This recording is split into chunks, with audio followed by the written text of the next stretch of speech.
Welcome to the Adult Learning Hub Masterclass series. In this series, we feature those who are making a measurable impact in adult learning around the world.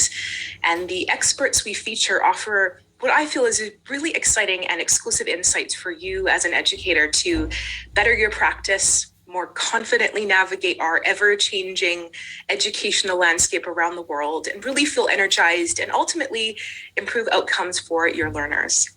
Now, I'm so pleased today to introduce our guest. Dr. Tiwary is an assistant professor in finance and accounting at the Indian Institute of Management in Lucknow. He teaches financial accounting, management and analytics, investment management, and business simulation at Lucknow's flagship MBA program. He also teaches the Working Managers Program, the PhD program, and the Defense General Management Program for India's armed forces. He is one of the highest rated faculty at the Institute, and he's a dynamic instructor and much loved professor.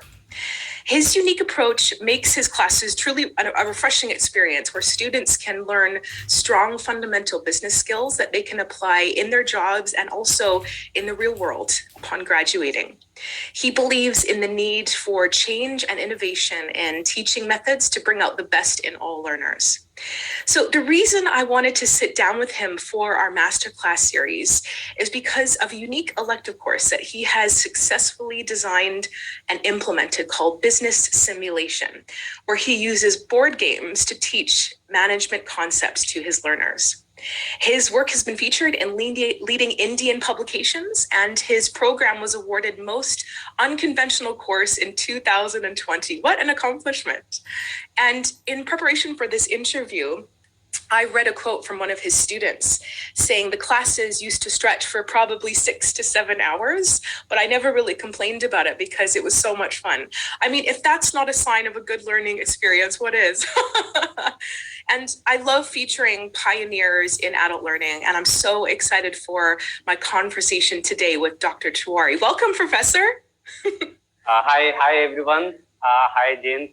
Thanks a lot. I'm looking forward to this wonderful conversation. Absolutely. I'm so glad you could join us. London, India, the UK, we're all connecting. Yeah. So virtual world, we have become one village. Yes, that's right. That's right. Absolutely. Yeah. So to get us started, I always love hearing about how adult educators got their start. And I'm curious to know your story. How did your interest in teaching begin? Was there a situation or an experience that you had? Tell us that sort of spark that got you into teaching. Okay, that's very interesting question right in the beginning. Actually, it was more of cross marks for me than the tick marks. So I'll just tell you how. So after my PhD, I was not at all clear whether I want to go into the corporate, whether I want to go into the academics. Fortunately for me, both of the areas were open, but then I had not really made up my mind. So the way I take decision is that I am looking for not career in the sense that what kind of money I'll be earning or what kind of designation I'll have, but I take my decisions based on what sort of life I'll be living. Unfortunately, even after this, I was not convinced. So I had the clarity, but I didn't have the data. And I didn't want to depend upon anybody else's opinion because that would be their opinion. So what I decided is that I first joined corporate. And I thought that there are two ways, that if I join corporate and leave, if I don't like, I leave academics, leave that and join academics, or vice versa, that I join academics and if I don't like it, I leave and join corporate. I thought the first route was slightly easier, so I went to that route. So shifting from corporate to academic is a slightly easier task than vice versa. So I did that. And I joined corporate, I joined an investment banking, and within months I realized that's not my calling at all. I just looked at some of the senior people there. I looked at the kind of money they were earning and also compared it to the kind of life they were having. I thought, at least for me, that's not what I want to be in 10 years, 15 years in time. So that was it. Let me go back to academics and see how do I do. And after I joined academics, then after coming back, I realized that yes, this is where I belong. I could contribute, I could relate, I could really see that I am making some positive changes in the students. So it was more of a revelation to me than already a pre-planned thought that I know I want to go into academics. So that's been my journey. Amazing. I think there's a lot of educators who perhaps could resonate with your story, perhaps starting off in the corporate world, but moving to an academic setting. And it seemed like that made sense to you, the kind of life that you wanted for yourself, making a difference. And sometimes the trade-off only at an argumentative level, it may be very difficult for one to argue. So I would say that if you're not convinced, just give it a short stint and realize for your own, because somebody else's experience might not necessarily be your experience. So go and see for yourself. If it works, then great, continue. If it doesn't, go and share. Right, absolutely, absolutely. So what is one little unknown fact that most people might not know about you? What's something that makes Professor Tiwary unique? Okay, I think you're really prepared. All the tricky ones, one after another. But yeah, I'm sure one thing is that on the smaller issue, one thing is that only my immediate students would realize that I am a professor only inside that class hours. So after the class hours are done, I can't come out of the class. They are my friends. I'm their friends. I am available. They need me for anything. So the interaction is very, means at least I make myself available to them. They run into some issues which need not necessarily be academics. So they come and seek some sort of advice, or maybe they just want to go and play some sports. I'm really a sports fan. So I go and play sports with them. So that's one thing that only a close circle knows, those who have already been my students. Then maybe one more interesting fact would be that how did I ended up doing PhD? So not everybody does a PhD. So why did I do it? I did it because I got fired in 2009 in a financial recession. My entire expertise was in finance domain. And this was a startup that we had joined.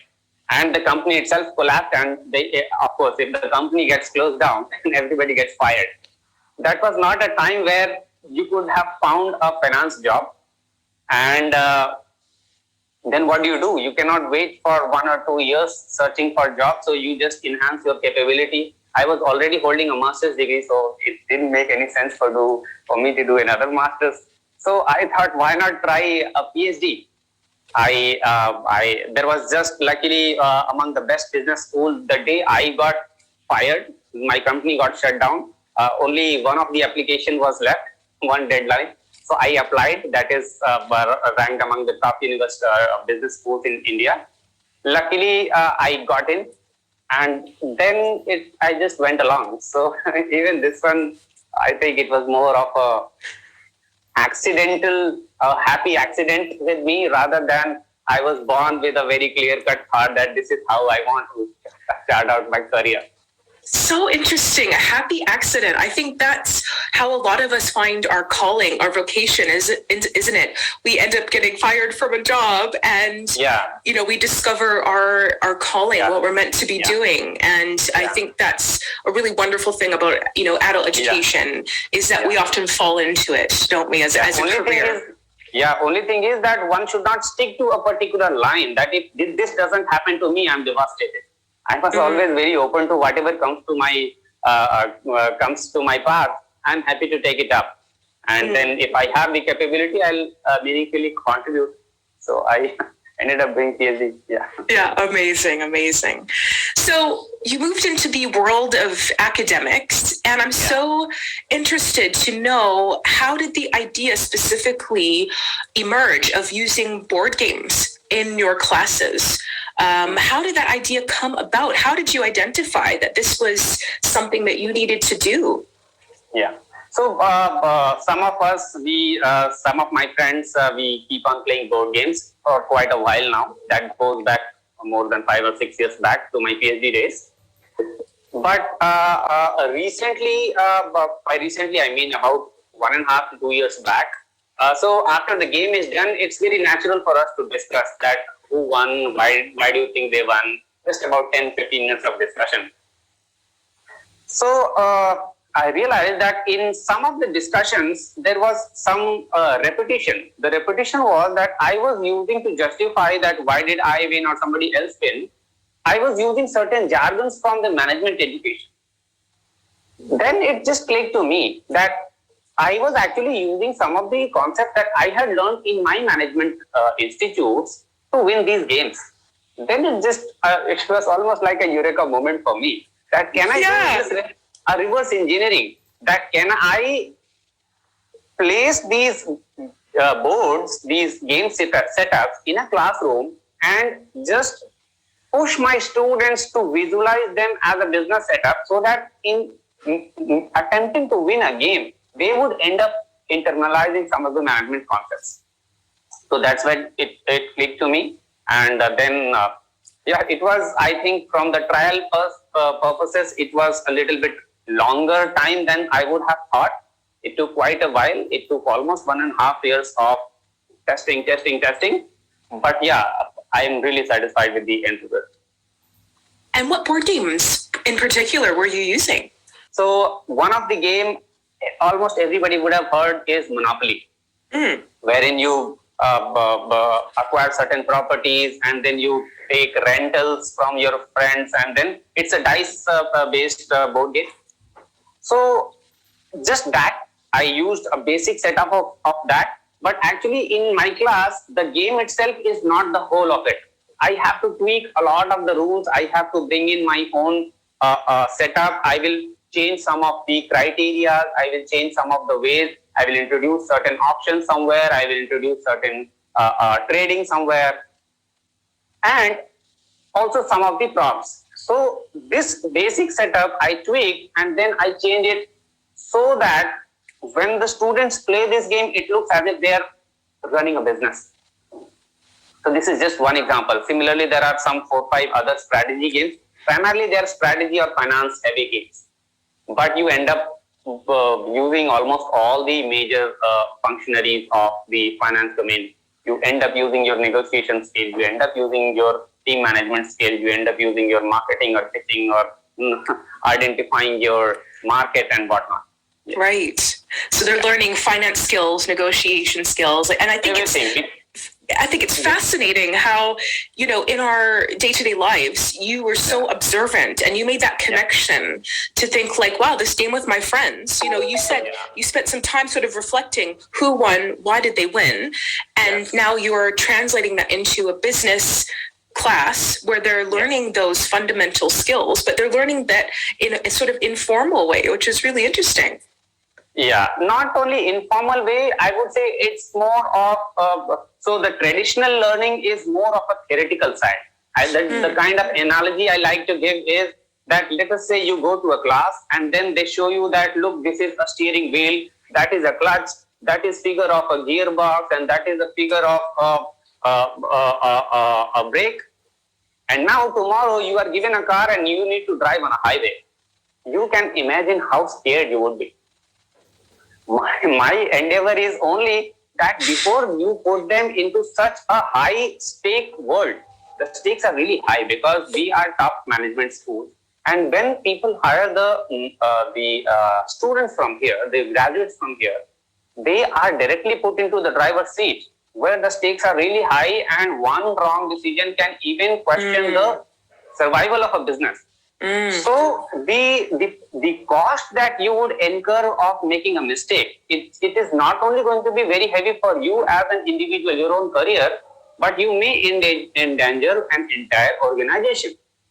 So it only makes sense that when the world is so dynamic, at least give them some flavor. That it's almost like send them to a driving school where a professor is sitting next to them. They are hand holding them when they are driving this car and pushing that brake and clutch and accelerator, so that when they just move out of the business school, they feel much more confident that not only I have theoretical knowledge, I also internalize the trade-off. So just knowing the trade-off that this one is great and that one is great, theoretically that's important, but you need to internalize that when an error can be so critical that I may end up just bankrupting my entire organization. Yeah. So it puts them in the driver's seat immediately, and they have the safety of you as their instructor, giving them feedback, help, and support, and internalizing those really important fundamental business skills. Also, to just take this analogy, there the cost of making an accident is not that high. At max, what will happen? You will lose the game in a classroom, right? So you understand that in real life, what would be the end result? You will end up losing billions of dollars of the investors. Yeah. And it makes that learning experience even more accessible because it's paired with something that we associate as being fun, enjoyable. Who doesn't love a game? But when you put that inside a formal learning situation, pairing that with business skills, I think that is an amazing tonic cocktail for learning. Absolutely. That I call them icing on the cake. That you get to do it in a fun way. Yes, absolutely. So how did you prepare for the launch of this new teaching methodology approach? How did you prepare for this in a classroom settings? How did you know that this was going to work? Okay, so I did a lot of trials. In fact, sometimes I feel that simulation part of the course name of business simulation, the main part of simulation was pre-launch of the course rather than actually inside the course itself, because I simulated enough number of times these situations. I tried and tested, because see, the main reason of the issue was that these games were not made for keeping a classroom learning in mind. These were made for fun. So the way game works, the way its objectives are, somebody wins and loses and then you go home. How to tweak this, how to incorporate so that, for example, let us say you and I, and along with one more of our friends, sit to play a board game. We may end up playing it differently, but if we play, the same person plays with another group, you may end up playing it completely differently, right? So the point is that if you thought that, let us say I want to give you this concept, let's say the concept of negotiation in this particular game. But the way Jane and Mrityunjay played this game, they did not even indulge in negotiation. They kept on playing on their own. So you would see that the point you wanted to discuss did not even arise. So what do? So you need to tweak these games. Also, you need to balance these games. So that is why a lot of trial and testing happened. What did I do? I almost reached out to everybody I knew that please come and play board games with me. A lot of people were really happy that we get to play board games for free. And of course, I needed to bribe them with some snacks and certain small treats here and there. That's always an important part of learning, is making sure you give people food. Yeah, but that was really crucial. A lot of things I realized that these things don't work. A lot of games I had to try. And during the trial, did you do some kind of reflection after they finished playing the game? Yes. Otherwise, it wouldn't make sense. I requested them that please sit and tell us that what do you think. For most part, I took help of all my friends and family here on campus, and most part I requested the students themselves that please come. Those who had not taken my course, that please come and just give me whatever your thoughts are.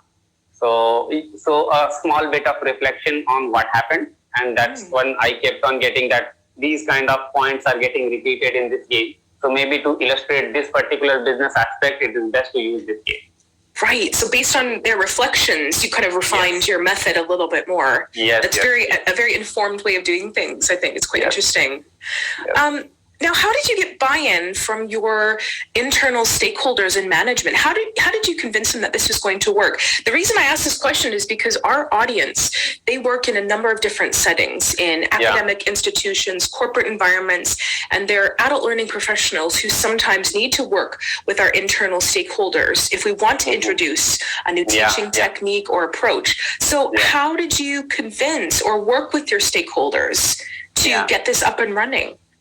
So that's very interesting, because what I feel is that it's really amazing for me that I had the same apprehension before I presented it in front of the management. but it was surprisingly smooth. And in hindsight now, I think that maybe a need for this kind of a course had long arisen. And if somebody is addressing them, I think the management was really ready to put their trust in me. That go ahead and give it a try. If it fails, no problem. So I think that's when it came to me as a very pleasant surprise. They were only asking these kind of small, I would say that routine kind of a question, that how do you think you are going to address the exam? How do you think you are going to address, let us say, this kind of a number? So these kind of a question. They were really happy with the idea itself, that you are going to use the games to simulate business environment in last term, just before the students are graduating, almost as if that, yeah, we needed this. Yeah. And what was the response that you received? After the course? Yeah. So after the course, actually means I haven't had a formal meeting yet. In fact, just 3 days back, I received the formal feedback from all the participants. Informal feedback, a lot of media houses had taken a little bit earlier also. But feedback was good. Feedback so far I have only from the students, and it's amazing. It's really encouraging. So some of them go on to term it as the best course that they have done in the MBA curriculum. So that is a really great compliment, and it at least makes me feel that all that effort of almost 2 years is worth doing. So yeah. And is it true that your classes can sometimes last for up to 6 to 7 hours? Yeah, actually it is true. Unfortunately for my students, I don't want to scare you away, but it's so fun that you wouldn't mind at all, only except for the part that you'll feel a little hungry. That's why I tell them that keep your stomachs filled and then come to the class, because you wouldn't even want to take a snack break, because it completely disrupts the flow.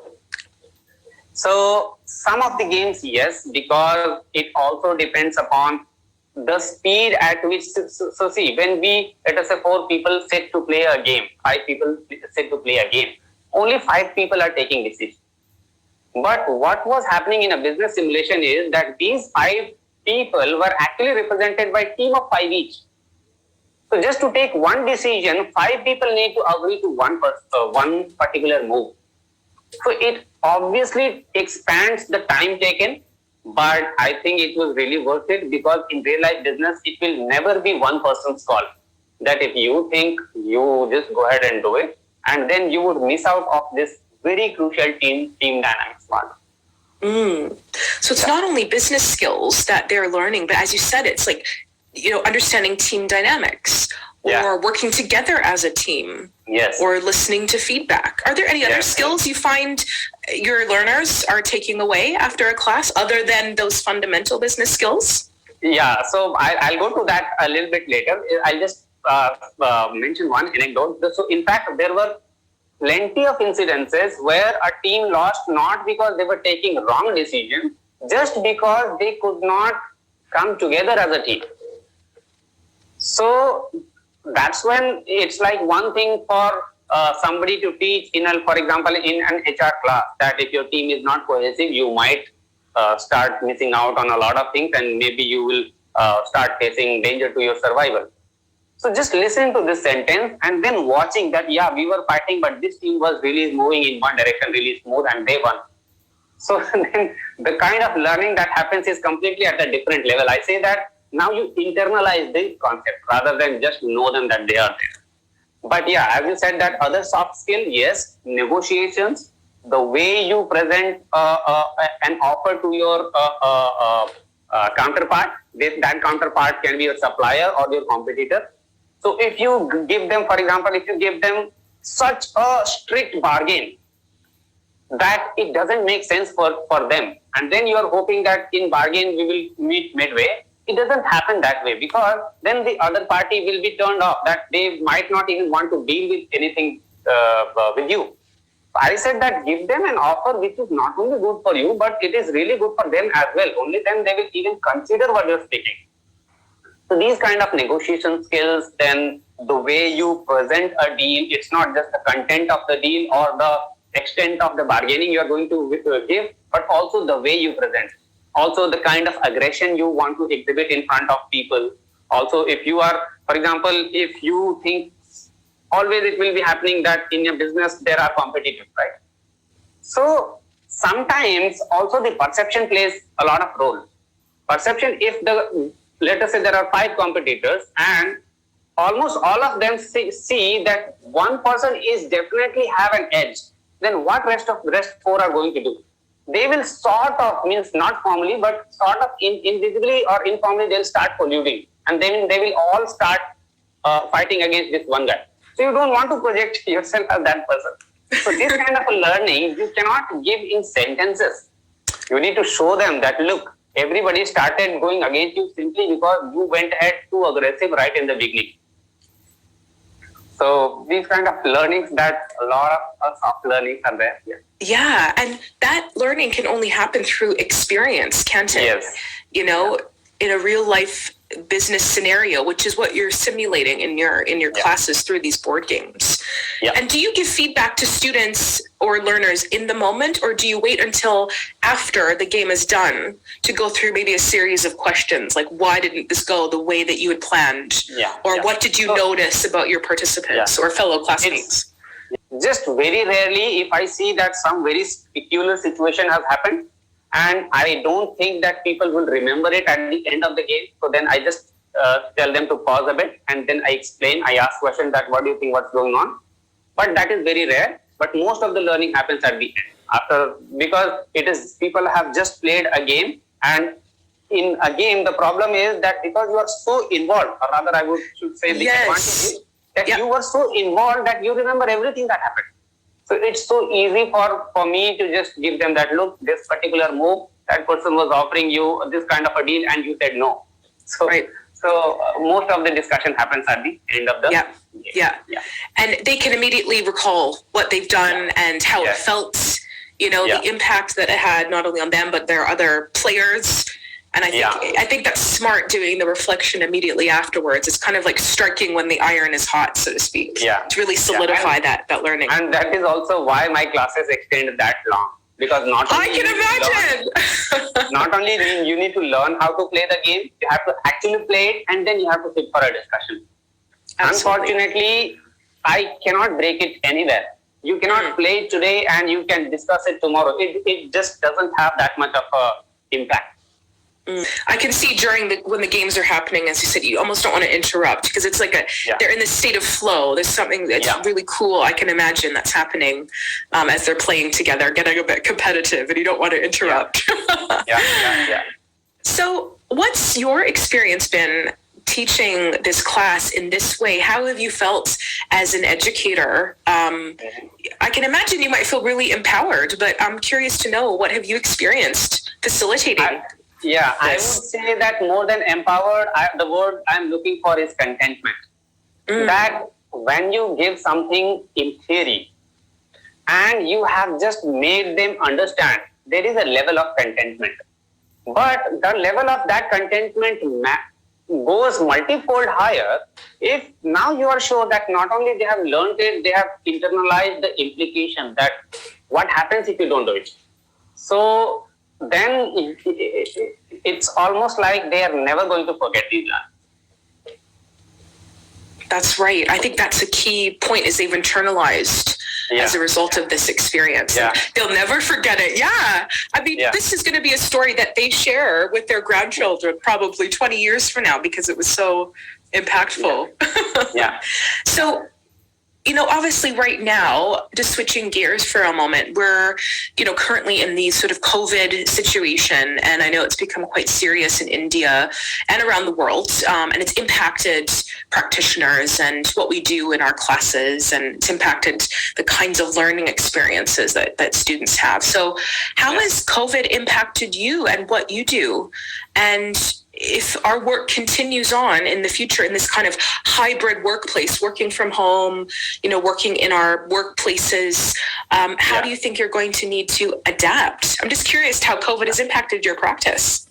I think this is more of a general question that applies to the entire academics at all. So my first response would be that it has been challenging. Because, for example, I am an instructor who is more of a chalk and board kind of an instructor rather than PowerPoint instructor. I always believe that it makes a difference when you are presenting slides that already have all the numbers. Instead of that, you take the chalk and you say that this is the number, why am I writing it? So even this much of a difference makes a lot of difference in the impact that the students learning. But now we really need to adopt a lot. So for example, the chalk and board has shifted to the tab and the stylus pens. But interaction is great challenge. Interaction, we really need to work a lot. I think all those software engineers out there in the world, I request you that just dedicate some complete experience for the classroom purposes. The existing softwares are not at all equipped for the classroom purposes. You, if you want to see the entire class. So, for example, when I am teaching, so in a management school, I don't know how many people know this about the management school. When we get our first batch, the first day or first week, people are most scared about a course which is finance, especially the accounting part, because typically our intake is more from the engineering background people. And then they are really scared about finance. It's just fear of unknown, right? Nothing else. So there, when we teach into a classroom, a lot of feedback that comes not because they are raising hands and asking questions, just because of their facial expression. Somebody is looking like this, somebody is looking like this, somebody is looking like this. These small gestures, and we as an instructor immediately get that maybe some sentence went a little bit of a bouncer to them. So I need to repeat them, I need to ask them. So sometimes they are not even asking you a question, but you need to realize that they have a question. So unfortunately, this part is completely wiped out in an online mode. So we are doing it, we are doing the best we can, but as you said, hybrid at max would be a best thing to go about it. So my thing would be, if I needed to tell to all the people who are running the different kind of institutes out there, I would say that do one thing, that reduce the class size. Because either you give us such a heavy bandwidth, and not only us, give it to every student as well, that 60, 70 video feeds are running together. And then I have large screens to visualize them. Unless we don't have that infra, it doesn't make sense for us to teach to such a large student, wherein we would say from our side that we have done our duty, we have covered the required syllabus, but it wouldn't go to them in that impactful manner as it would have been into a real classroom. So till the time we are not equipped with this hardware, or till the time they come into the physical form, at least reduce the class size. If we have about 40 students or 35 students, then we can just have these kind of, especially for the difficult courses such as accounting, or I would say even operational management, where students are already scared. It's very important for us to have a two-way communication rather than just one-way communication. So that's what I feel. Right. No, I understand. This style of teaching certainly lends itself well to a face-to-face environment, doesn't it? And I guess in future, there's going to have to be some adjustments that are made in terms of technology, class size, as you mentioned. Yeah. And I see the difference that this online, no matter how interactive you want to make it, it's just not at all a replacement for an in-person class. So at least that we should not start thinking the same thing you learned in an online course or the same thing you learned in person. So why not everybody go to an online? No, that the quality of the delivery, the quantity or the content may be the same, but the quality is way different. At max, we can go to hybrid mode. So at least maybe once a month or twice a month, there should be a specific focus that these 10 people I'm interacting with, I'm removing their anxieties, their doubts, their questions. Absolutely. Yeah, very interesting.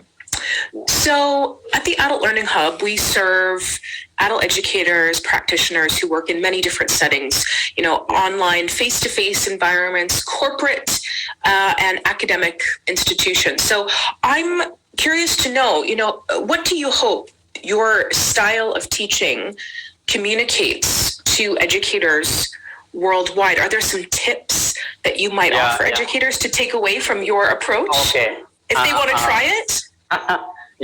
So one thing from my experience, I would say is that sometimes we are more doubtful of our own capabilities and we ourselves try to overanalyze it. I would say that just give it a try and at least whatever idea you have, present it in front of people. Absolutely. And it sounds like you have a real spirit of experimentation, treating it as research, that it's okay to fail in a small environment that you're testing in, but use that to drive, your approach to a more bigger setting. Yeah. And sometimes I also do feel that we have given way too much of importance only to the academic research. Sometimes we should give due importance as a fraternity of the academicians. So we should also give a very due importance to these kind of innovations which are on ground. So you are not only a contributor only if you contribute in a theoretical manner or you publish a really good research paper in an academic journal. If you have if you have solved a complicated issue of moving from, let us say, theory to practice, you have bridged that gap. I think that should be a contribution that should be recognized as equally or as importantly. Unfortunately, at an informal level, yes, the recognition or reception is really great. But at a formal level, I don't think that there is any recognition for these kind of, I would say, innovations that people bring in. That's why I think it's so outside. I don't know, but at least in India, it's not. I don't see it's there. That's why I think it's so important. We have platforms like this to share what's going well and how instructors, practitioners are bridging that gap between theory and practice. So do you have plans to take this beyond your immediate setting in Lucknow in India to other business schools around the world, perhaps? Plans, I don't know. Aspirations, yes. So I would really, I'll be glad to collaborate with any business school anywhere across the globe. So far, I have been receiving some requests. So far, all the requests have been within India. So I haven't received any collaboration requests from across the globe. But yeah, with another university, it's almost at the finalization stage that I'm ready to help them launch the same program.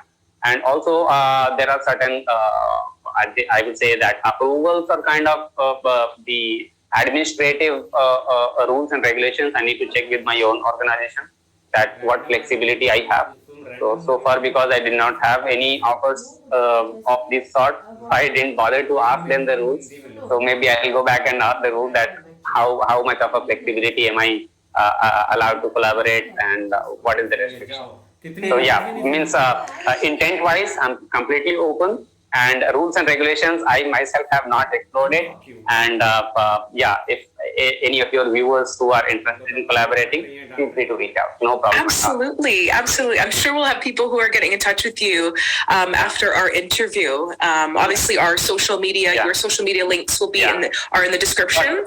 But conceptually speaking, I can see that in no time, this would be an inherent part of the MBA curriculum across the globe, not only in India. In no time, people would want to implement this in their own form, or they can reach out to me and then we can share the learnings.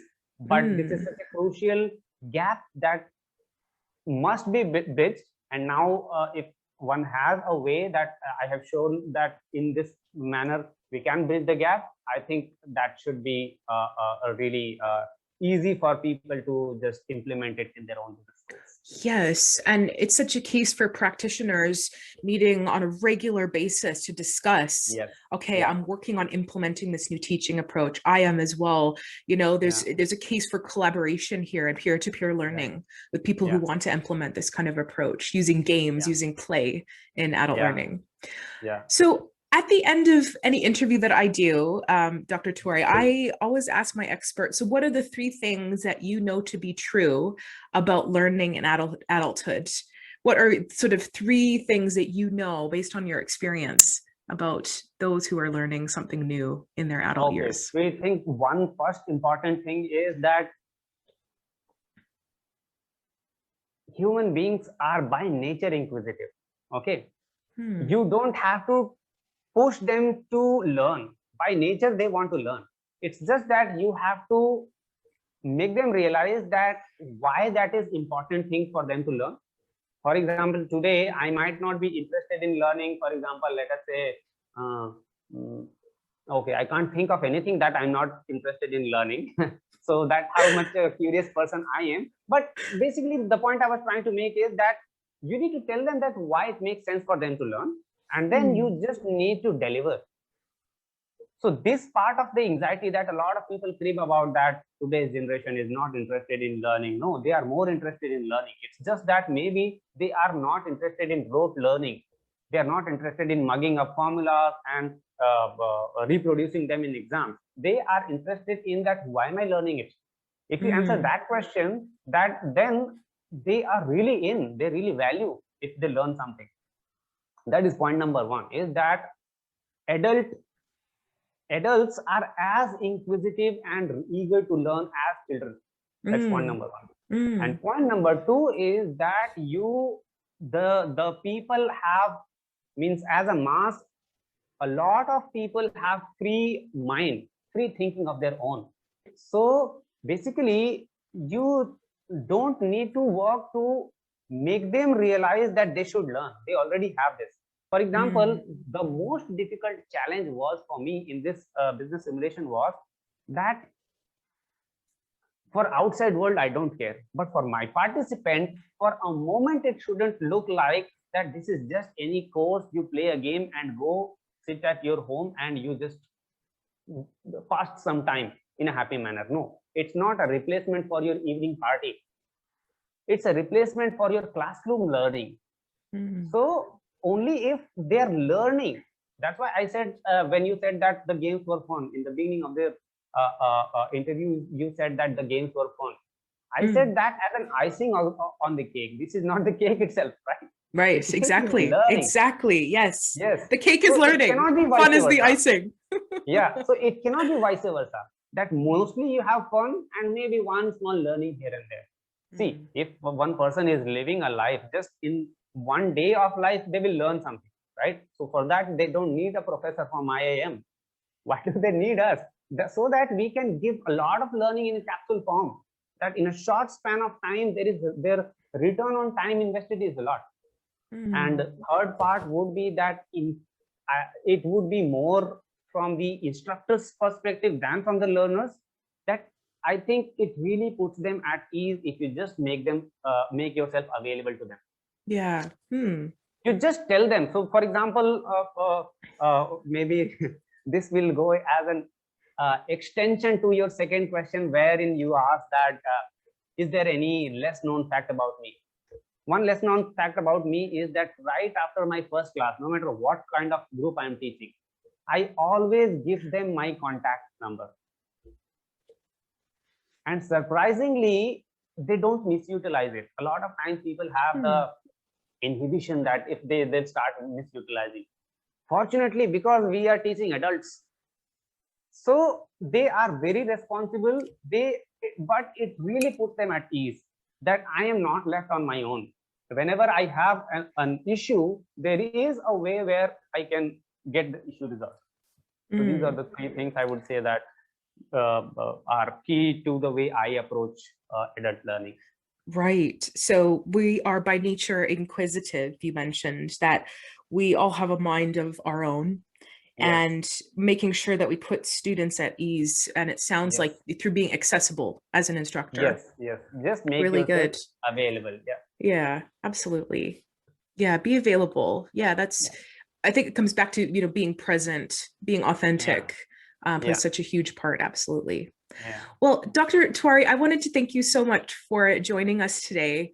And if our listeners, if they're interested in reading more about his work, his accolades, or his most recent interview in an Indian publication, all the links to those and his social media are below.